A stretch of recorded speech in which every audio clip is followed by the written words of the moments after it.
나누실 우리 하나님의 말씀은 누가복음 2장 10절로 14절입니다. 우리 깨닫는 마음으로 한 음성으로 합독합니다. 10절부터 읽겠습니다. 시작. 천사가 이르되 무수하지 말라. 보라, 내가 온 백성에게 미칠 큰 기쁨의 좋은 소식을 너희에게 전하노라. 이걸 생명적 계시라고 말합니다. 오늘 다윗의 동네에 너희를 위하여 구주가 나셨으니 곧 그리스도 주시니라. 너희가 가서 강보의 보자기에 쌓여 구유에 뉘어있는 아기를 보리니 이것이 너희에게 표적이니라 하더니 호련히 수많은 천군이 그 천사들과 함께 하나님을 찬송하여 이르되 지극히 높은 곳에서는 하나님께 영광이요 땅에서는 하나님이 기뻐하신 사람들 중에 평화로다 하니라. 아멘. 2023년도 성탄 예배 때 주신 하나님의 말씀 제목은 성탄의 참된 의미입니다. 본문은 천사들이 9목자에게, 어제 우리 들었어요. 1목자가 있고 9목자가 있었다. 어제 우리가 듣고 깨달았어요. 가난한 목자, 1목자, 그들에게 예수 탄생 기쁜 소식을 처음으로 전해주시지를 않았어. 주님이 9목자에게, 힘들고 어렵다 할지라도 사명을 잘 감당한 9목자에게 예수 탄생이라는 생명적 계시를 처음으로 전해주었다. 어제 우리 들었어요. 천사들이 9목자에게 지상에서 최고의 기쁨의 소식인 아기 예수 탄생 소식을 전해준 내용이 본문이에요. 이 의미를 깨닫자 그 말입니다. 당시 유대인들은 이 소식에 캄캄했어요. 그들은 이사야 7장 14절에 보라, 처녀가 잉태하여 아들을 낳을 것이요 그 이름을 임마누엘이라 하리라. 이 말씀과 그리고 메시아장이라고 말하는 이사야 53장이 750년 전에 이미 예언이 되었는데 그것이 750년 후에 이루어진 것을 몰랐어요. 어제 여러분이 기도했잖아요.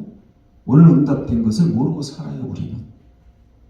여러분, 기차 탈 때나 비행기 탈 때나 하나님이여 제 생명을 보호하여 주시옵소서 하고 타잖아요. 그래서 제주공항에 내렸어. 우리 이걸 잊고 살아요. 하나님이 지켜주셨기 때문에 무사히 제주공항에 비행기와 함께 랜딩이 된 거예요.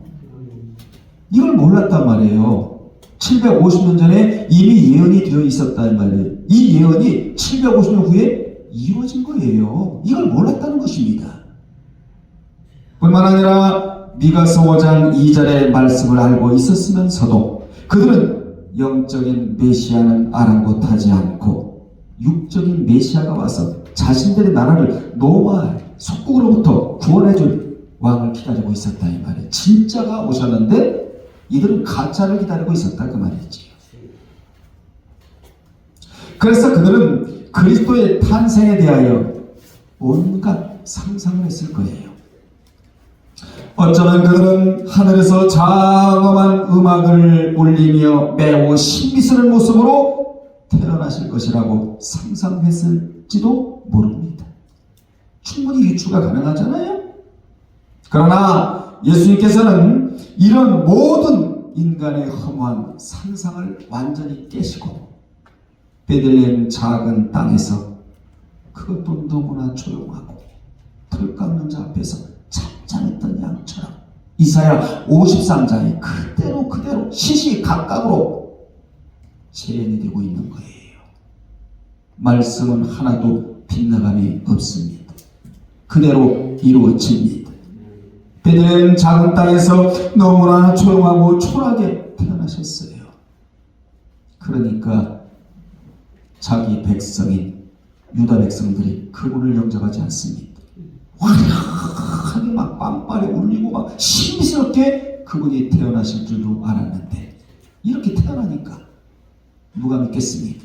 그래서 나온 말씀이 요한복음 1장 11절에 예수님이 자기 땅에 오매 자기 백성이 영접지 아니했다. 이 말이 그래서 나오는 겁니다. 그러나 영접하는 자 곧 그 이름을 믿는 자들에게는 하나님의 자녀가 되는 권세를 주시겠다고 약속을 하셨어요. 그래서 요한복음 1장 11절과 12절은 하늘과 땅 차이, 육이냐 영이냐, 천국이냐 지옥이냐, 지상이냐 천상이냐, 이걸 완전히 가르는 내용이 11절과 12절이에요. 여러분은 어디에 있어야 되겠습니까? 당연히 12절에 있어야 할 자들이 바로 우리라는 사실입니다. 오늘 우리가 맞는 성탄은 주님이 초림하여 오실 때와는 사뭇 비교할 수 없을 만큼 화려하고 장엄하니 그럴듯한 모습으로 보내고 있는 겁니다. 그렇지만 이렇게 화려한 불빛, 장식 들뜬 사람들 마음속에서도 진정으로 주님의 오심을 고대하고 진정으로 성탄이 어떤 의미를 주고 있는지, 주님의 오심의 의미를 헤아리고 있는 사람은 있기 마련인데 그들이 다수가 아니고 극소수라는 것입니다.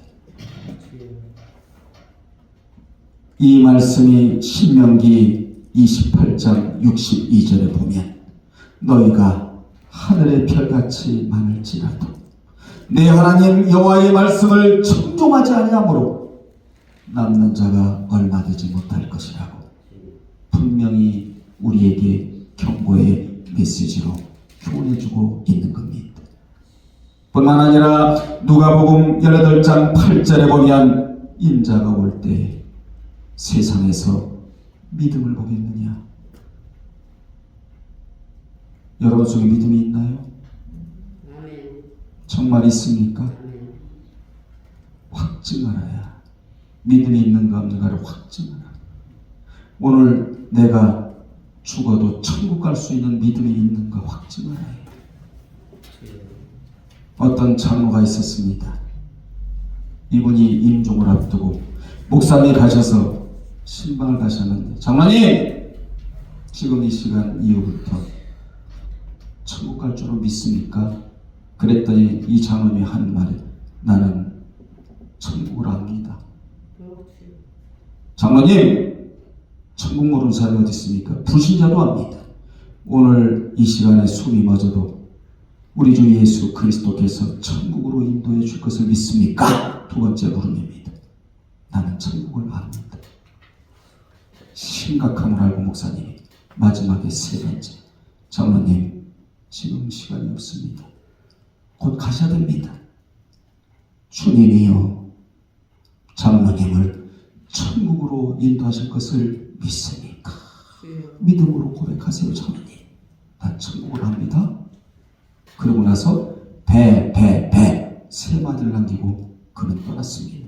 왜 그렇습니까?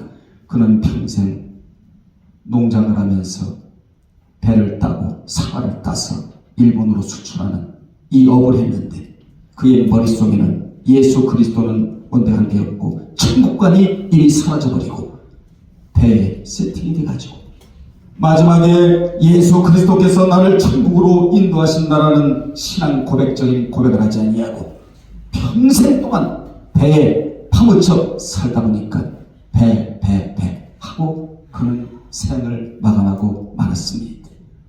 사랑하는 여러분들이요, 여러분 속에 믿음이 있습니까? 오늘 점검하기를 주의 이름으로 축원합니다.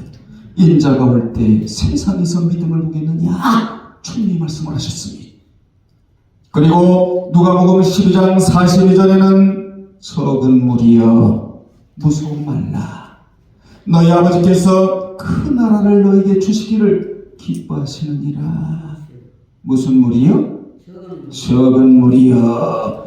사랑하는 여러분들이여, 이 영상을 보는 모든 분들이여, 여러분이 적은 무리 안에만 들어가 있다면 하나님이 그들에게 다음과 같은 메시지를 떨어뜨려 주시는데 그 메시지가 뭐냐? 첫째가 두려워 말라예요. 무슨 무리에게? 적은 무리에게. 기쁘다 고조자. 이럴 때가 아니란 말이에요. 여러분이 적은 무리만 된다면 하나님의 사람이요, 말씀의 사람이요, 예수의 사람이요, 진리의 사람, 적은 무리 남은 자, 렘넌트 이 자만 된다면 하나님이 그들에게 메시지를 떨어뜨려 주시는데 그 메시지가 첫 번째가 뭐니? 두려워 말라. 아멘. 두려워 말라. 두 번째가 뭔지 아십니까? 무서워 말라. 세 번째가 뭔지 아십니까? 놀라지 말라. 이 세 가지가 주님이 주시는 최고의 안심의 메시지이다. 아멘. 여러분이 믿어집니까?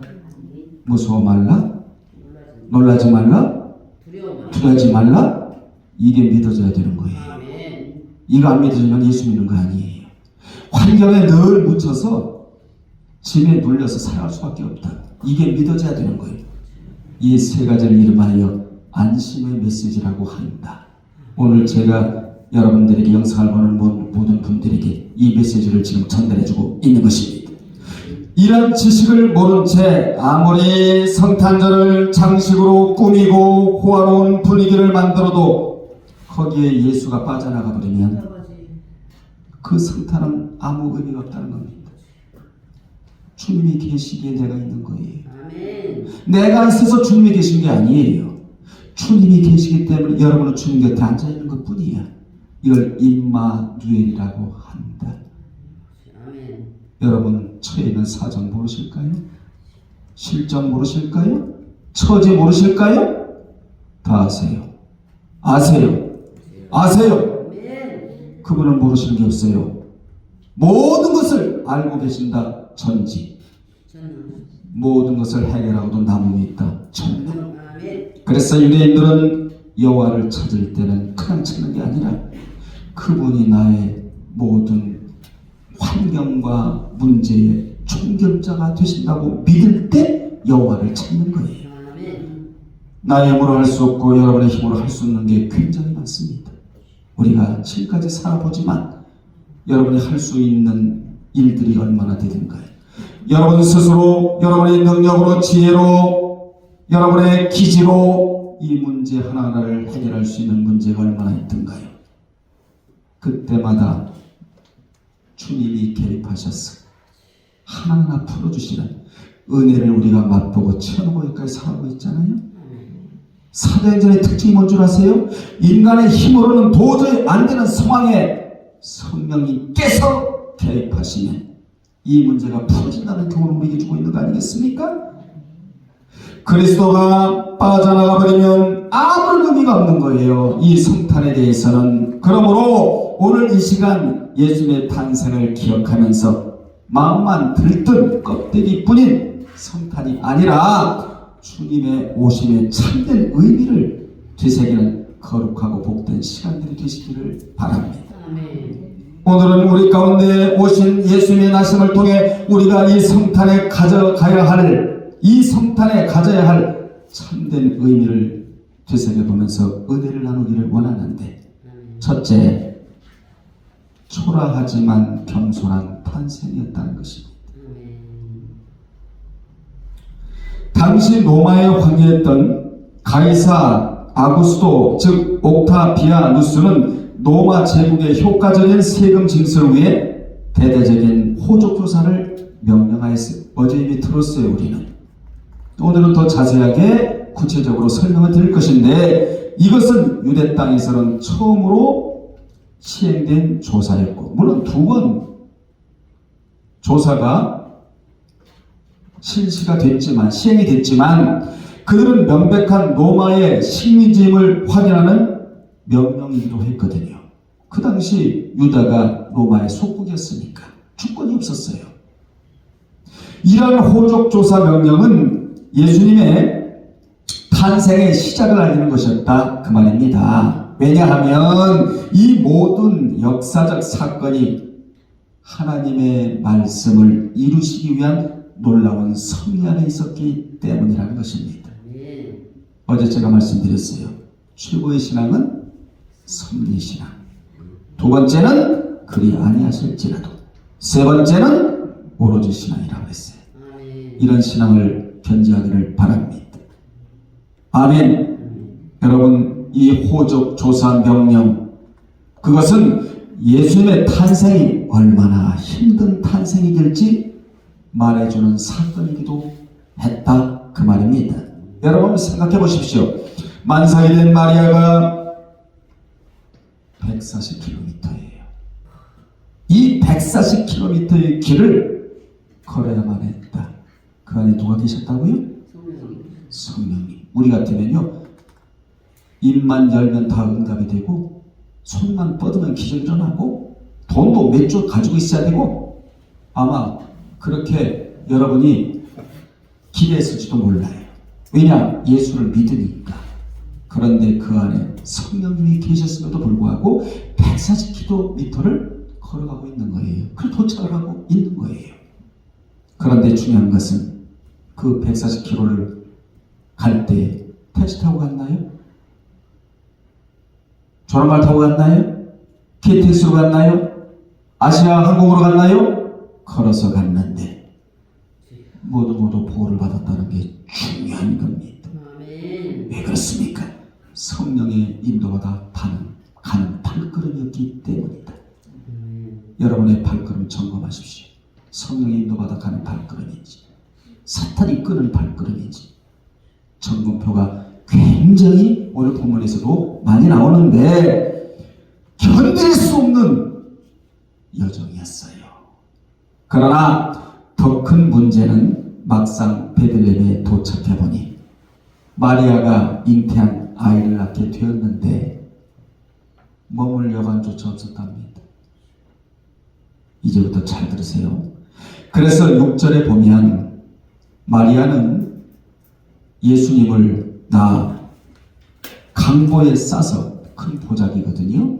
강보에 싸서 구유에 증거하고 있습니다. 6절에. 7절인가요? 7절에. 그런데 이게 웬일입니까? 사람이 머물고 잘 곳은 많았지만 만왕의 왕이요 만주의 주로 오신 예수님은 마땅히 편히 머물 곳도 잘 곳도 아기를 낳을 곳도 없었다는 것입니다. 주님은 30세가 되던 때까지 어떤 삶을 살아가신 줄 아십니까? 마태 8장 20절에 보면 여우도 굴이 있고 공중에 새도 뭐가 있으되 거처가 있으되 인자는 머리 둘 곳이 없었다고 주님이 고백을 하세요. 여러분 잠잘 곳이 있잖아요. 맞아요. 머리 둘 곳이 있잖아요. 다리 뻗을 곳도 있잖아요. 주님은 이게 없었다는 것입니다.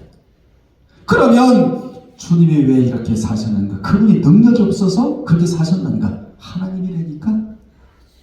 왜 그분이 그렇게 사셨는가? 세 가지인데, 첫째, 이사야 53장 11절의 말씀인 그들의 죄악을 친히 담당하시리로다. 이 말씀을 성취시키고자 그렇게 사셨고, 그래서 여러분이 말씀을 붙잡아야 된다 이 말이에요.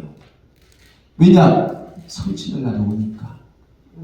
아멘. 두 번째, 우리의 연약한 것을 친히 십자가에서 담당하시고 병을 짊어지시기 위함이었다. 주님이 채찍에 맞음으로 여러분의 병을 다 짊어지셨다는 것입니다. 이게 믿어져야 이 말씀을 붙들고 병 기도가 나오는 거예요. 그럼 여러분들에게 병을 준 게 누굴까? 물론 소경 같은 경우에는 부모의 죄도 아니고 너 자신의 소경 죄도 아니고 하나님의 영광을 나타내고자 하는 그러한 질병도 병도 소경도 있지만 마귀가 주는 거 아니겠어요? 여러분이 오늘부터 기도해야 돼. 주님이 채찍에 맞음으로 나의 질병을 다 짊어지셨다. 이렇게 기도해야 되는 겁니다. 그래 마귀가 혼미백산에서 도망가게 되는 거예요. 이 같은 말씀이 또 어디 나오느냐? 우리에게 엄청 위로가 되는 말씀이 나오는데 치유하는 면에서 베드로전서 2장 24절에 보면 친히 나무에 달려 그 몸으로 우리 죄를 담당하셨으니 이는 우리로 죄에 대하여 죽고 의에 대하여 살게 하려 하심이라. 그가 채찍에 맞음으로 너희는 나음을 입었대요. 주님이 채찍에 맞으셨잖아요. 왜 채찍에 맞으신 줄 아세요? 여러분의 질병을 짊어지기 위하여, 여러분의 질병을 낫게 하기 위하여. 그러니까 말씀을 믿어져야 이런 말씀을 붙들고 기도할 때 병이 치유가 되고 마귀가 도망가고. 하나님의 언명이니까, 하나님의 말씀이니까, 그래서 말씀을 해야 된다 그 말이에요. 세 번째로는 고린도후서 8장 9절에 부유하신 이로써 너희를 위하여 가난하게 되심은 그의 가난함으로 말미암아 너희를 부유하게 하려고 그렇게 사셨답니다. 이는 부모는 가난하게 살아도 누구는 자식만은 부유하게 살기를 원하는 것 같아요.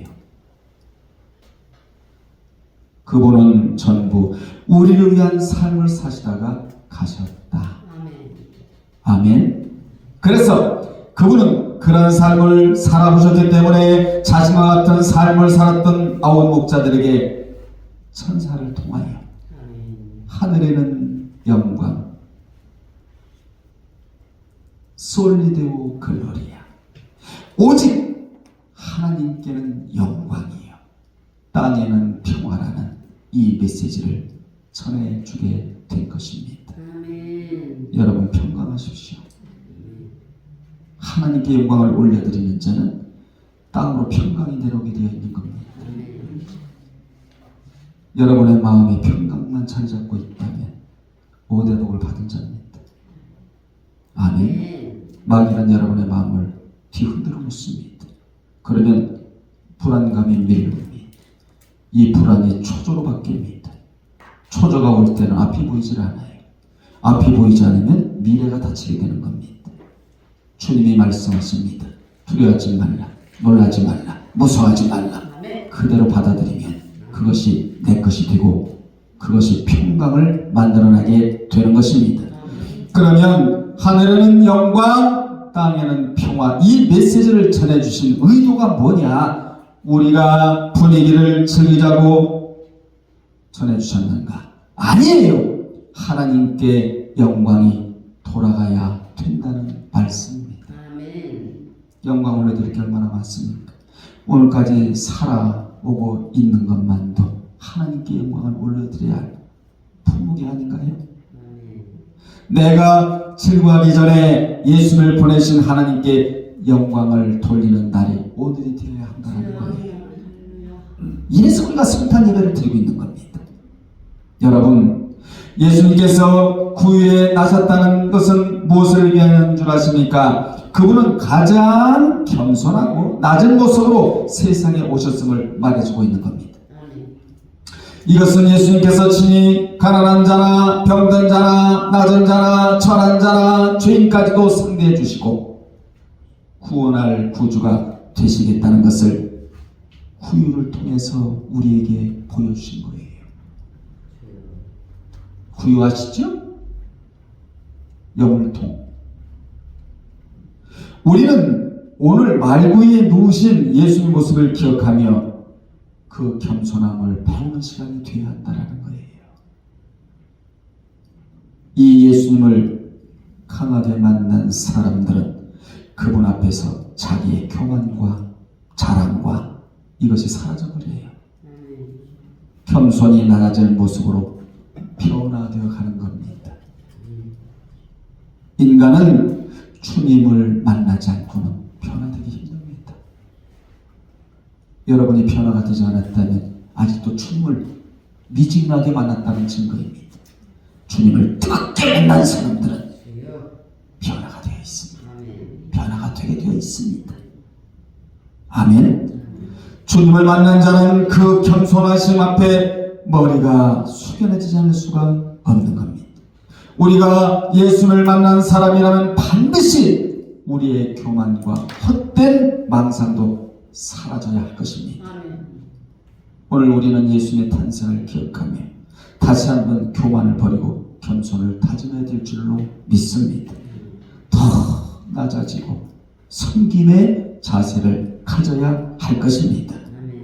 주님은 우리가 배워야 할 겸손의 표상이시라고 마태 11장 29절과 주님을 따르는 자는 마땅히 겸손히 섬기는 모습을 가져야 한다고 마태 20장 26절이나 마태 18장 4절에 보면 자기를 낮출 때 천국에서 큰 자가 된다고 우리에게 교훈해주고 있는 겁니다.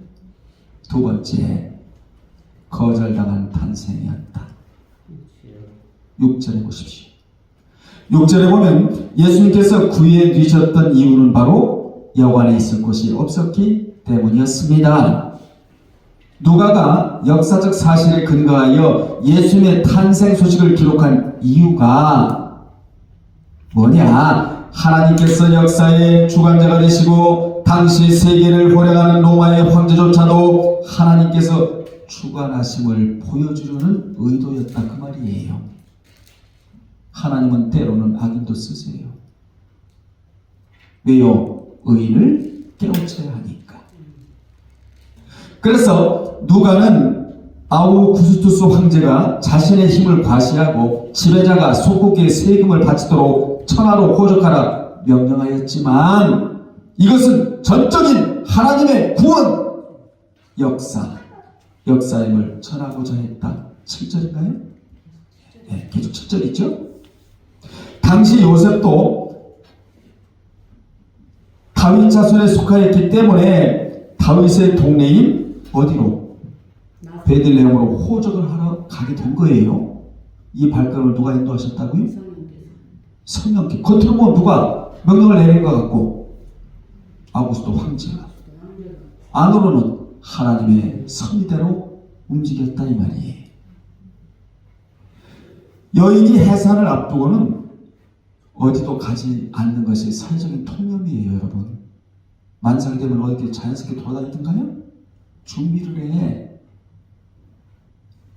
그런데 요셉은 해산을 앞둔 임산부를 데리고 나사렛에서 베들레헴까지 약 몇 킬로라고요? 140km.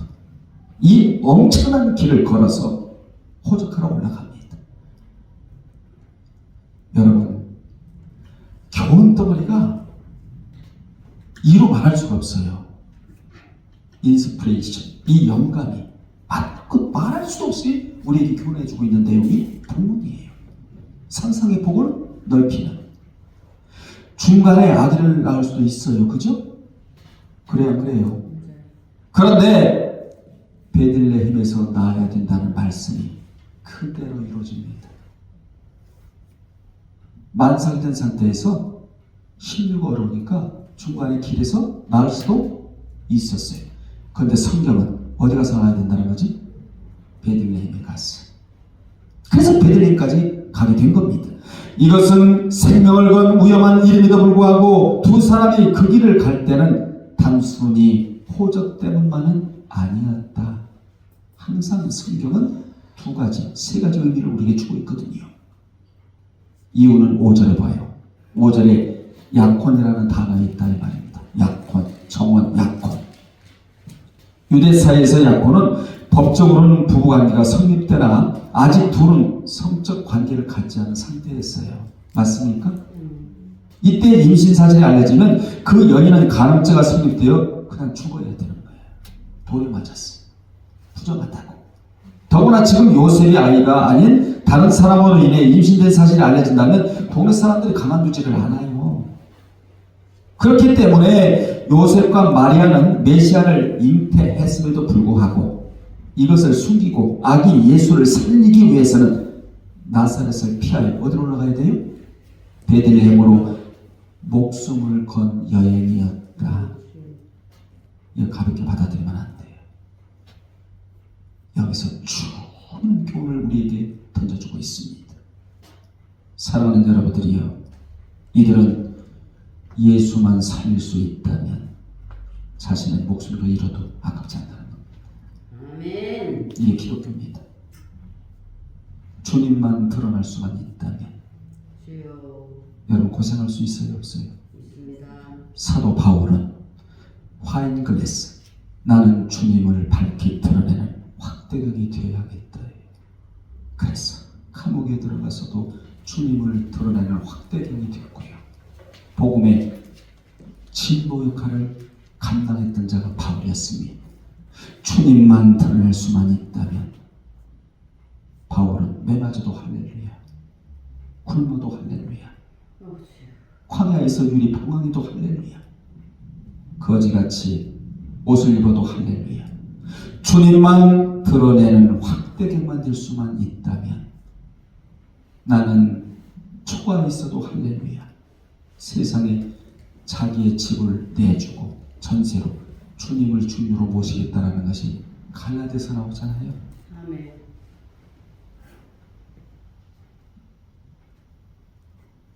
그곳에 간 사람들은 임신부에게 방을 내주지 않을 만큼 악했어요. 세상이 얼마나 악합니까?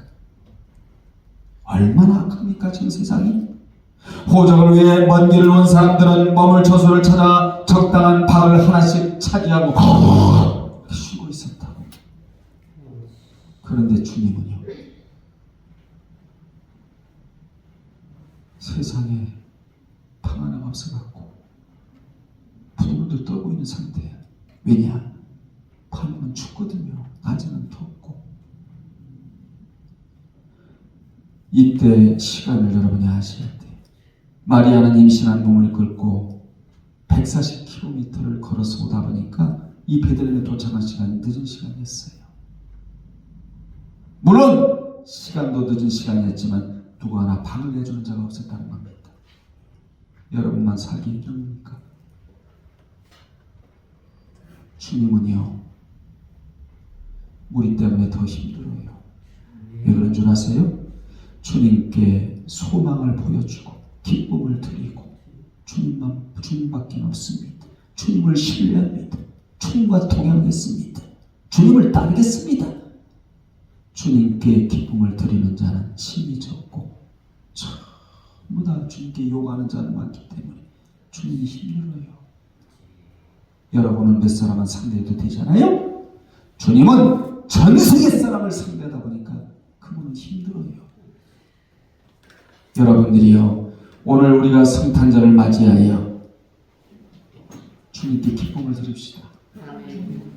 힘들어도 주님 힘들지 않아요. 기쁜 일이 없어도 저 주님 기뻐요. 뭐가 기쁘냐? 주님 때문에 기쁩니다. 주님 때문에 소망이 저에게 생겨납니다. 세상 사람은 악하지만 그래도 주님, 제가 선한 사람이 되겠습니다. 뭔가 좀 성탄절을 맞이하여 주님께 기쁨을 선물로 드리는 우리가 될 때 성숙한 신앙이라고 할 수 있는 거 아니겠습니까? 기쁘다 구조전해갖고 여러분 무슨 의미가 있고 무슨 교훈이 있습니까? 주님으로 인하여 나는 만족합니다. 아멘. 주님 한 분으로 인하여 저는 만족합니다. 좀 이런 고백을 드려야 될 것이 아니겠냐 그 말이지요. 이렇게 주님을 거부하고 멸시하는 모습은 2000년 전이나 지금이나 마찬가지입니다.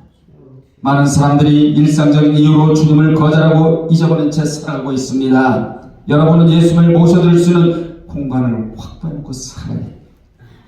이 넓은 세상에는 욕심과 정욕과 죄악을 위한 공간은 차고 넘치지만 주님을 따뜻하게 모실 수 있는 공간은 없는 편이다. 여러분의 마음 따뜻하게 하셔서 주님이 편하게 여러분 속에 들어오셔서 쉬실 수 있도록.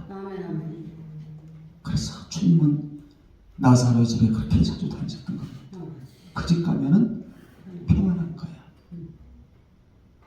주님이 여러분의 마음속에 들어오셔서 평안하게만 지내신다면 안 될 게 뭐가 있겠습니까? 여러분 생각해 보십시오.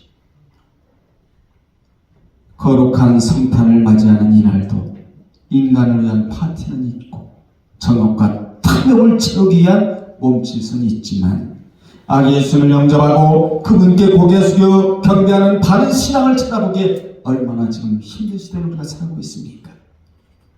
여러분, 이러한 지식이 없는데 어떻게 행동으로 옮길 수가 있겠냐 이 말이지요. 모든 일상의 욕심과 정욕과 탐욕을 버리고 주님을 모셔드리는 거룩한 성탄이 되어들 줄로 믿습니다. 세 번째, 희생을 위한 탄생이었다는 것입니다. 예수님께서 세상 가장 낮은 곳 그리고 세상에서 가장 평천한 곳에서 태어나셨습니다. 이보다 더 낮고 초라한 시작이 어디 있겠습니까? 여러분들이요, 천하디 천한 곳에서 태어나셨답니다. 태어나시자마자 짐승의 냄새로 가득 찬 마구간, 그것도 가축이 여물을 먹고자 입을 들이대는 그의 누인, 그의 모습을 보고 누가 정녕 하나님의 아들이라고 생각할 수가 있겠습니까? 아마 우리가 그 현장에 있었다 할지라도 그것은 뭐가 잘못되었다고 생각할지도 모릅니다. 왜냐하면 너무나 천한 모습으로 태어나셨기 때문에 그렇습니다. 그렇다면 왜 예수님께서 이렇게 초라한 모습으로 태어나셨느냐? 그것은 바로 저와 여러분들을 구원해 주시기 위함이었다는 거예요. 아멘. 오늘 우리 강목사님 대답을 너무 잘했어요. 그겁니다. 주님이 낮아서 왜 그렇게 낮아지셨다는 것이지요. 주님이 낮아지셔야 우리를 오르실 수 있기 때문에, 주님이 그렇게 버림을 받으셔야 우리가 구원의 반열에 올라갈 수 있기 때문이랍니다. 그렇다면 지금 주님 오심을 기념하는 이날 우리가 가장 먼저 해야 할 일이 무엇입니까? 무엇을 가장 앞세워야 되겠습니까? 화려한 장식이나 값비싼 선물, 이게 아니에요. 아늑하고 행복한 모임, 이거 아니에요. 또 풍성한 먹거리, 이게 우리가 생각할 게 아니에요. 물론 주님의 우리를 위해 오신 그 은혜로 인해 우리가 감사하고 풍성한 은혜를 누리는 것, 이건 잘못은 아니에요. 그러나 주님이 우리를 위해 얼마나 낮아지셨는지를 돌보는 마음, 이걸 잊지 말아야 되는 것입니다. 그리고 우리의 눈과 자세를 주를 향해서 포커스를 맞춰야 되고, 아멘. 결론 내립니다. 우리는 오늘 누구 하나 주목하지 않을 낮고 천한 모습으로 이 땅에 오셨던 예수님의 탄생의 의미를 생각해 보았습니다. 예수는 그야말로 나실 때부터 거절당하시고, 아멘, 철저히 외면당하신 사실을 우리는 본문을 통하여 살펴보았어요. 이것은 우리 자신을 위해 희생하기로 작정하신 주님의 위대한 선택이 있었기 때문에 이런 일을 겪으셨던 것입니다. 여러분은 보배로운 자들입니다. 왜 그런 줄 아십니까? 주님을 선택했다는 것입니다. 이거 하나만 가지고도 어마어마하게 복을 받은 자입니다. 아멘.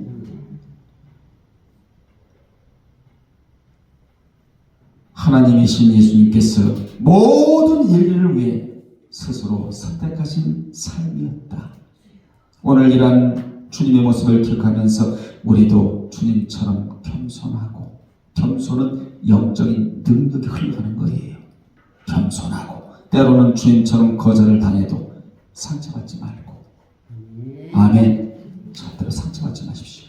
그리고 희생하면서 우리 안에 주님을 외면하려는 모든 일상의 탐욕과 정욕들을 떠나보내고, 그리고 주와 함께 겸손히 동역자가 되어 은혜를 위해서 함께 행동하고, 함께 생각하고, 함께 뜻을 합하여 주의 사역에 보조를 맞추는 자가 동역자거든요.